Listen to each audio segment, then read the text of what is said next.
Hey, it's James at Gartner. James, hi, this is Anand. How are you doing? Hey, Anand, I'm very well. It's been a while since we've spoken. How's things? Not too bad, though at least the COVID numbers do seem scary. Last we spoke was well before that. Yeah, where are you, Anand? Whereabouts in the world are you? At the moment, I'm at Bangalore. I normally shuttle between Singapore and Bangalore. Okay, well, it's good to see you. Yeah, it's the same. It's the same for us. The UK's had a very high death rate, proportionately. But I suspect that when everything gets normalised, we'll find that the death rates are probably very similar around the world. I think the UK's probably been a little more rigorous or transparent in how it's done its death reporting. Because I look at some of the results from some of the other countries and I think, yeah, that's not true. It has to even out, and people aren't that. I agree. Yeah. So, but it is a very, very difficult time for everybody. It's just incredible. And I'm more worried about the global economy now than I've been for these last 4 months, because it seems to be that it's taking a long time for us to see any form of sustainable recovery. So let's hope those vaccines become available and cheaply.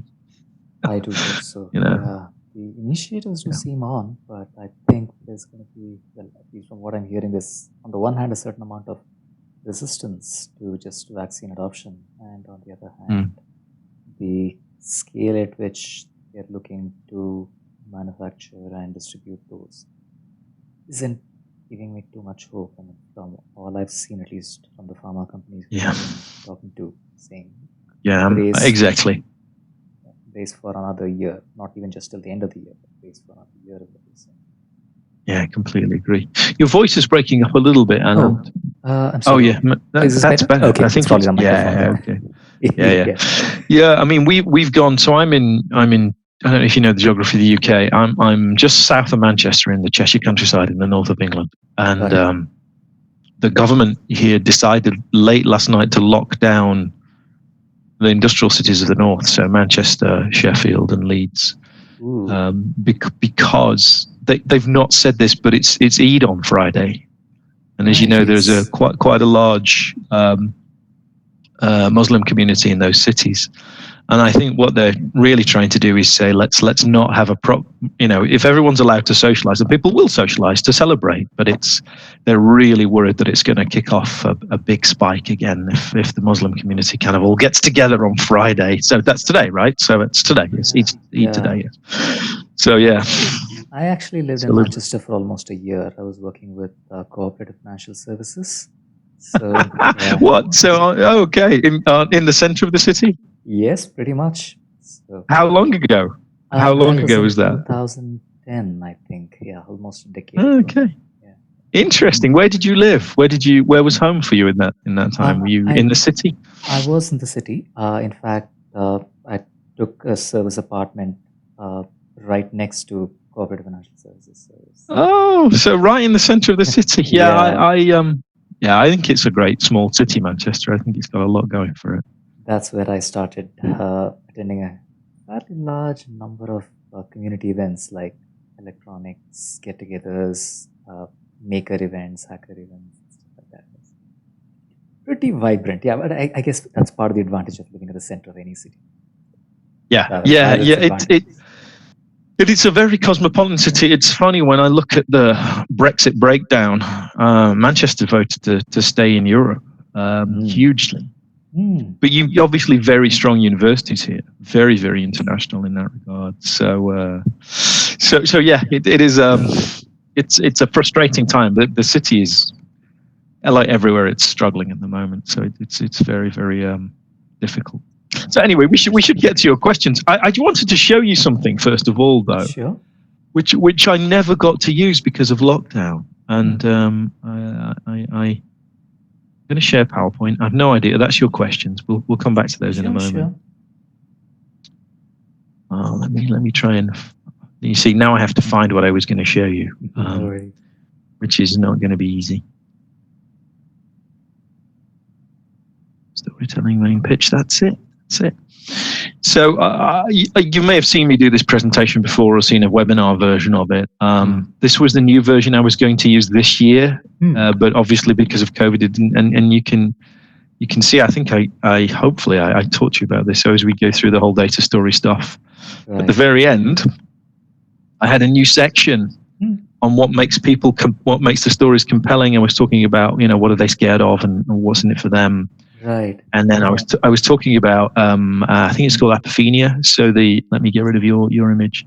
So the tendency to see faces and to use faces as innate triggers. There you go. I was going to talk about your product and show that. Remember, I asked for that video. So unfortunately, it just never happened. It just never happened. So this is a Tableau public one. Got it. Yeah, it's so annoying, isn't it? Don't you think? So I was, to go back to when I do get to present again, I'm definitely going to talk about this. But what I'm picking up in your questions is you're not quite seeing the adoption you expected. That's kind of what I'm picking up. Is that fair, or is that not accurate? Let's talk about the comic storytelling. Actually, we're seeing a very strong traction. Brilliant. Which we are progressing in a certain direction, but I think where we are failing is in the productization. Let me explain. It's something that we've now pitched to almost all of our clients, and more than half of them have not just adopted, but have also gone ahead and said, we want this on a regular basis. Fantastic. We've done 4 projects that are primarily or significantly on Comicgen. Some of these are, one interesting theme was on the use of decision trees using Comicgen as a flowchart. So this was for P&G, who said, we want to communicate a fairly complex decision tree to our marketing teams to identify what kind of consumer research they should go for. Trouble is, we don't want it to be in the form of a flowchart. We'd rather have this as an interactive, either web-based presentation or PowerPoint-based presentation, where a comic character asks a series of questions to which the user can respond, and they can choose from one of those options that goes to the next one. And effectively, the underlying tree is the data that's used to generate this presentation. That was one of the more interesting ones. It's funny because in the presentation I do on data storytelling, I talk about interactive fiction in the 1980s. So where's the image? Or maybe it's not in this version. Let me see if maybe I cut it out of this version. Let me check. No, it is. There we go.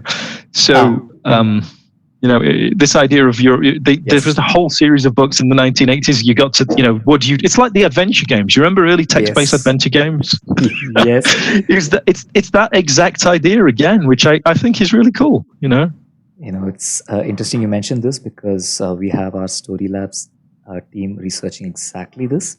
And we started by calling it exactly that, interactive fiction, but then the word fiction wasn't quite something that we wanted to pitch. So we said explorable narratives instead. Yeah, exactly. Actually, there are a few examples of this that might interest you. Would you be able to open gramner.com/storylabs in the browser? You won't be able to see it because I'm only sharing my... I see. All right, let me see if I can... Yeah, do you want to share for a moment? That's a good idea. Why don't we do that? Let me stop sharing. I'll give you the ball and you can tell me.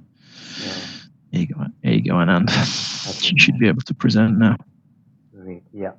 I am hugely still behind the storytelling stuff. It's just, it is early. I think it's still very, very early in my opinion in terms of the general adoptability for most organizations. So I think that's the challenge we face, is we're still educating and convincing. Ironically, we're still trying to educate them that this is a good way of delivering that kind of information. Okay, I do have a question on that, which I'll come to in just a minute. The idea being that instead of the content being passive, can we have, let's skip all of this. I thought we had, so this was an example of a decision. Are you sharing? I don't know if you're sharing yet. You have to do share at the top. It's WebEx. It's a little bit of a pain. There you go. I see something arriving now, Anand. Oh, there it is. sorry. Yeah. Okay. Let me see if there was a live example of this. Okay, maybe not. Okay, I'm gonna let me do this. I'll share a few presentations with you. I don't think the ones that we have are public versions. But what we've been doing is taking the same theme of interactive fiction, just applying it to plain narratives and creating entire texts and dashboards that are based on that theme. Text is navigable, filters are navigable, dashboard clicks are navigable, but is there a pattern to this? And so far, we've found 5 patterns or ways in which we could put this kind of a network structure together. One pattern was that of quizzes. You want to explain something, but at any point, don't give the answer. Ask the people to choose between A, B, C, and D. That I do have an example of, which I'll show you. A second pattern is a decision tree. I want to reach a certain conclusion, so pick an option that eliminates an entire class of options. A third pattern that we've seen is suggestions. From here, where do you go next? What's related? What else can you explore? Fourth pattern is simply navigation. Just increase the context, showing where you are and how you got here, allowing you to move up and down. But a fifth one that was interesting was a summary narrative, effectively taking roughly the equivalent of the inverted pyramid that you normally use in a document or a presentation, and use that as the visual structure of a summary, kind of like Prezi in some ways, but more focused on the content than on the visual layout. These are 5 patterns we've seen being used fairly actively, and just trying to push the bounds on this and see if there is science of explorable narratives, kind of like a science of interactive fiction, or at least patterns that we can apply. But yeah, that's. No, I love that. Are you working with any academic institutions to kind of do some proper research around this, or is this just your own internal work? Academic institutions, no. We've been, well, at least not working with. Are there any that you would suggest? No, I should look into it, but it's interesting. There is one actually. And he's the guy that's been working with Microsoft on their data comic project. He's based in Leeds, I think. Okay. There's an academic that works with them. If you look at their work, you'll find his name on their material. He's the only. Some good stuff. Let me see. They do have some good stuff. It's funny. I was in contact with them, and then I found out you'd been in contact with them as well. It was quite funny. Neil Cohn? Because I said to them, "Have you seen what Gartner is doing?" And they're like, "Yeah, we've spoken to Anand." So yeah, it's funny. Small world. I forget what she's called, but yes, the lady that over there. Okay, then that's Natalie Ritchie. Yeah, there's an academic that she works with out of a UK university. I forget his name. Benjamin Bach? Probably. Neil Cohn? I don't recall. They're the only. There is a research paper that Microsoft sponsored, which has an academic input, and they're the only guys I've ever seen doing any. It's the only paper I've come across where and I've not looked hard, Anand, to be honest. I've not spent a lot of time looking in universities, but they obviously are interested. So. They would be a good one to work with. So let me go back to your questions because I'm conscious of time. So where were we? Yeah, I'm gonna. So that's spelt wrongly. Let me just fix that. I'm seeing a lot of general interest in storytelling within analytic and BI platforms. So. If you look at Click, if you look at Tableau, but they're doing what I call connected slideshow capture. So they're giving an analyst a better way of presenting their findings. Right. And funnily for me, that's kind of hero's journey. I found this, I found that, I found this, and then we've got to that. And I talk about plot lines, but so I am seeing an interest in data storytelling, but nobody Nobody is coming at it like you do. And so I'll be honest, it's much more about providing a better environment for their dashboards. The best one for me at the moment is Yellowfin out of Australia.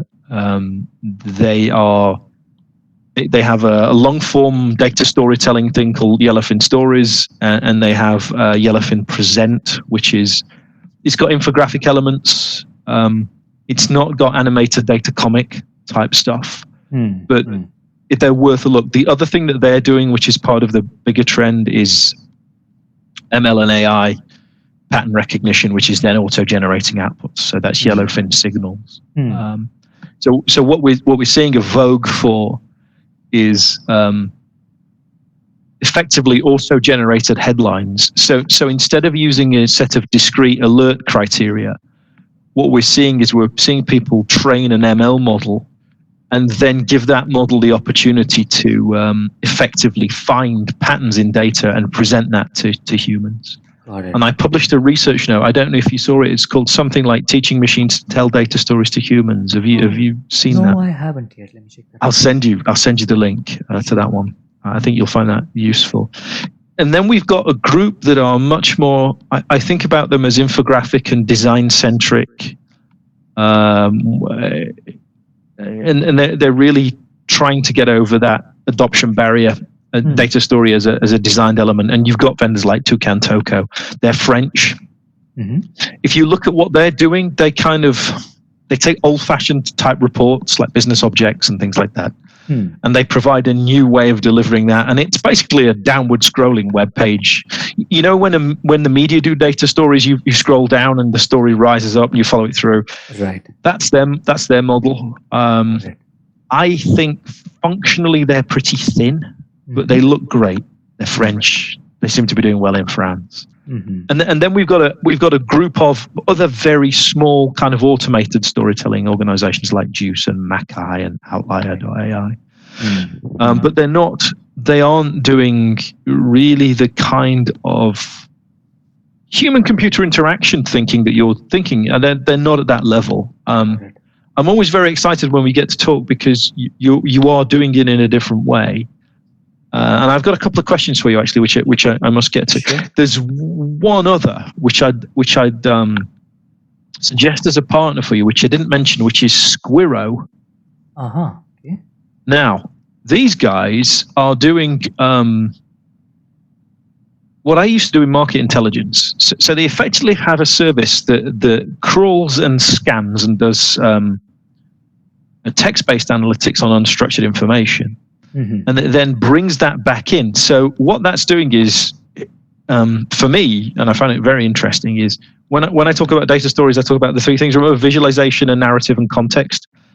I often say the context part comes from the human, right? So that's the text that you capture, but what they're doing actually is beginning to automate some contextual information. So if you're seeing a spike in sales, it might well be associated with something outside the organization, which is captured in non-traditional data. So they are a potential partner. So they're focused entirely on that use case, so the externally looking market intelligence text use case. They would be a very interesting partner for you, I think. They're in no way competitive, but they would be good.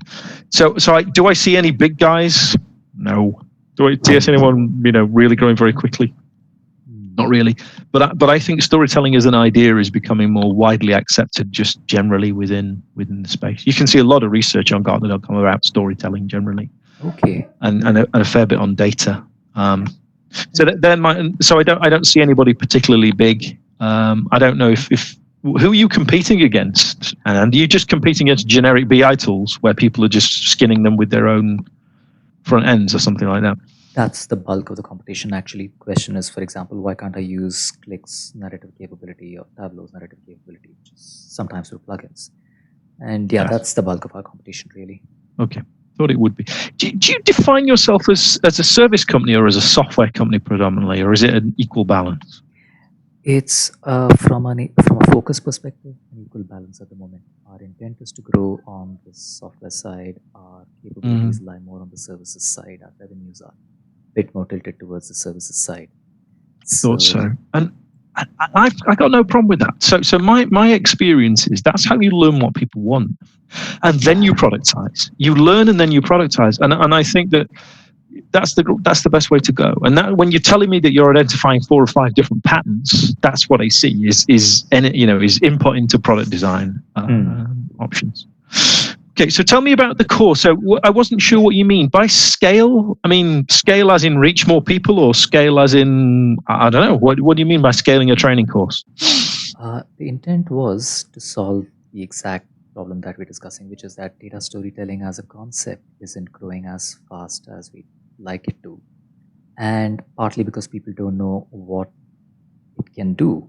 People don't know what they can do with it. And partly because it's just not serving an obvious need.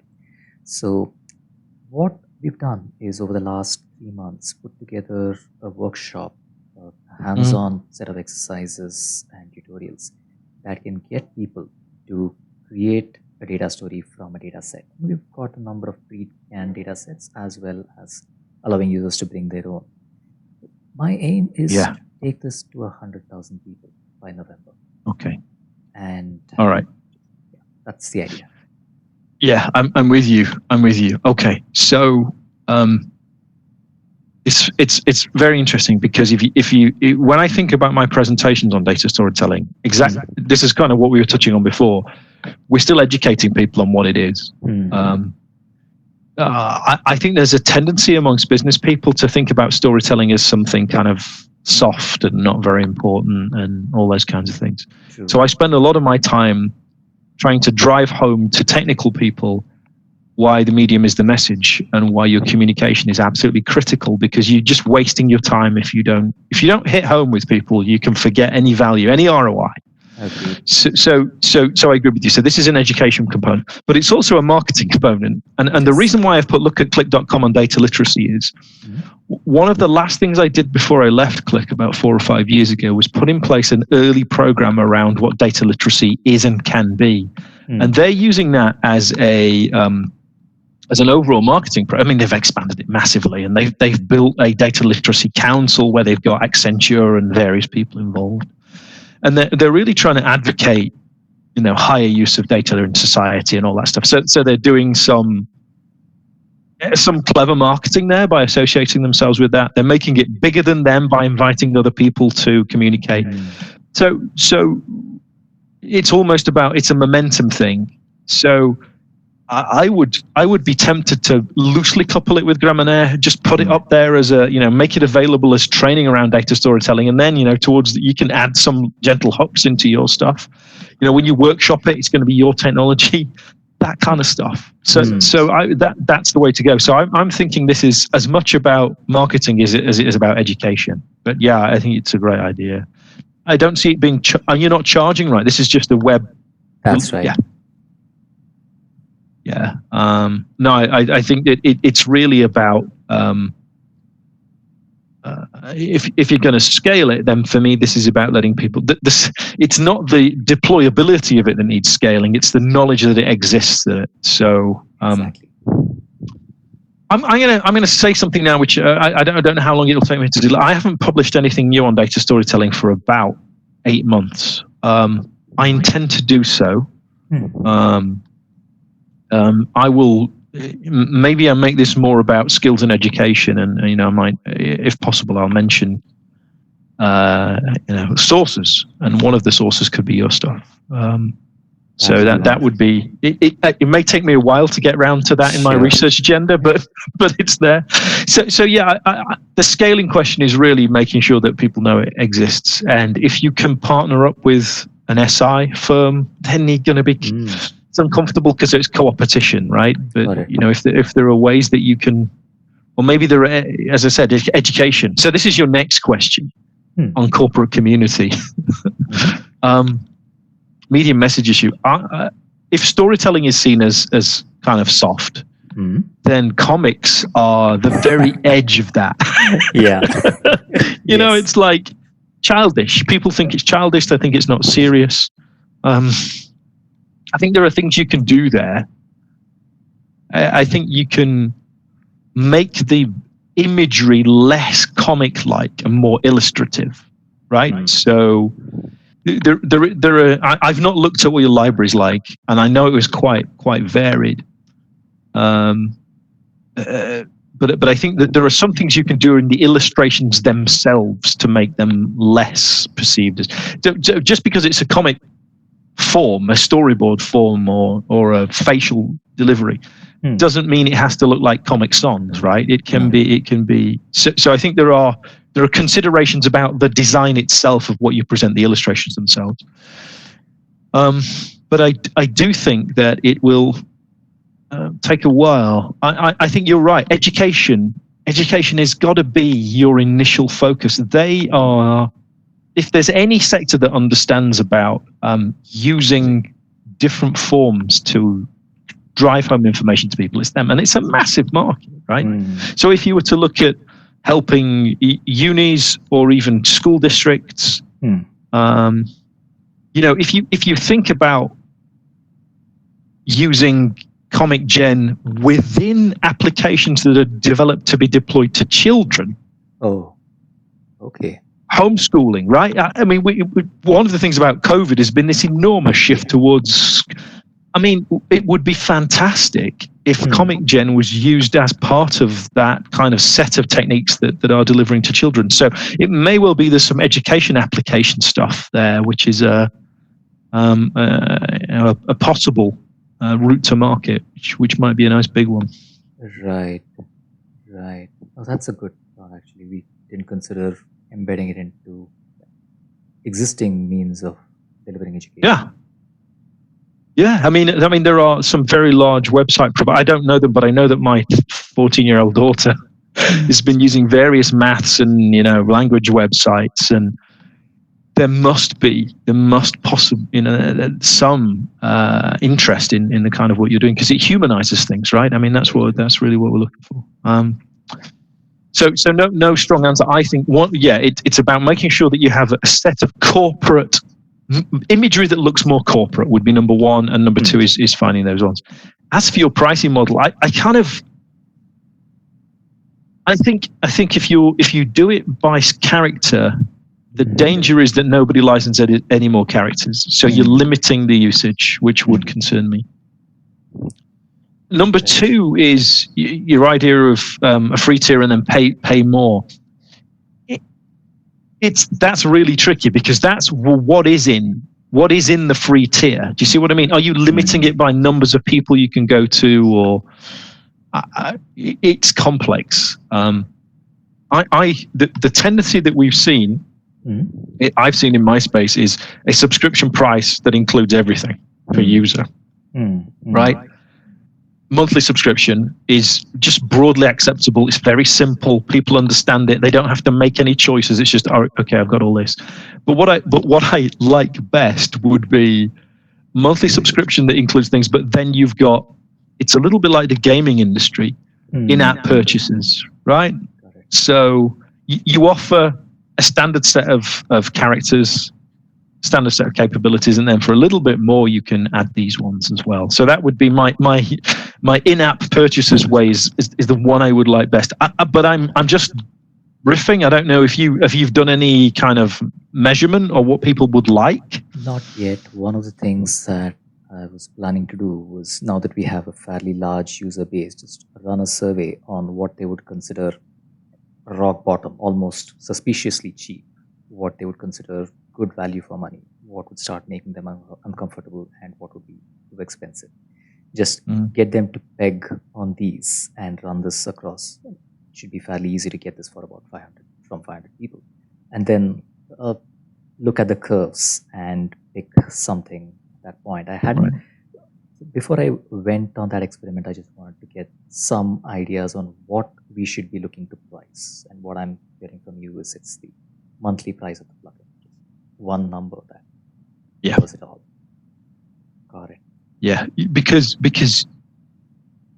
you're really looking at converting people from an initial reaction, right? They arrive on Comicgen, or they see Comicgen, and it's like, how easy do you make it? You want this as frictionless as it can be. Right. So if you're asking them to make decisions about what I might need in the future, That's really tricky. So you just want, just however many dollars or euros or whatever a month, done. You get everything, but there are some other things you can buy on top, and that would be my suggestion. But try it out, see what you say. I love your kind of A/B test idea, or ABC test. Another thing I was going to request, well, two things. One, who do you see? Who do you see doing this work? Is it the SI firms that you're competing? So obviously the technologies are there. The technology vendors are adding some capability. But who is Gramenair coming up against that is doing this level of work? Anybody? Can you name firms or? In the comic space, no. It's really just resistance that we're coming up against, not competition. Right. Yeah. Okay. All right. I thought that was the answer. And where we do hear any kind of competition, it's usually people who build custom infographics or graphic. Oh, so it's web developer stuff. Yeah. Okay. Yeah, that makes a lot of sense. So they'll be using D3.js and JavaScript and custom web app development. No, not even that actually. Many of the people who say we would like this kind of work done are looking at illustrations, not even. Oh, you're graphic designers and illustrations. Yeah, that's all right. Wow. Well, that's interesting because that's only partially overlapping with your offering, right? Because this is driven by technology. So interesting. Yeah. My other ask, and that's good because I see it was a little bit of an outlier, is if you would be happy, can you book another inquiry and walk me through some of the things you've done recently? I'd love. All right, that would be great. And what I would, I'll capture some screenshots because I am doing inquiries about data storytelling, and they're incredibly varied, Anand. And where they're at all thinking in the kind of direction that you're moving in, it's great to have some examples that I can show to them. Do that. Let me do this in the next call. I'll loop in people from our Story Labs team who can show you literally the latest work even before it hits our website or any other place. Brilliant. All right. So I hope that's useful, and we went wide. I'll paste this text into an email which I sent you after the call. And it's a pleasure to talk to you, and I hope you stay healthy and everyone's fine. Thanks, James. And I'll catch up with you again before too long, I hope. Let's do that. Have a good day. Okay. Bye. Thank you. Bye-bye.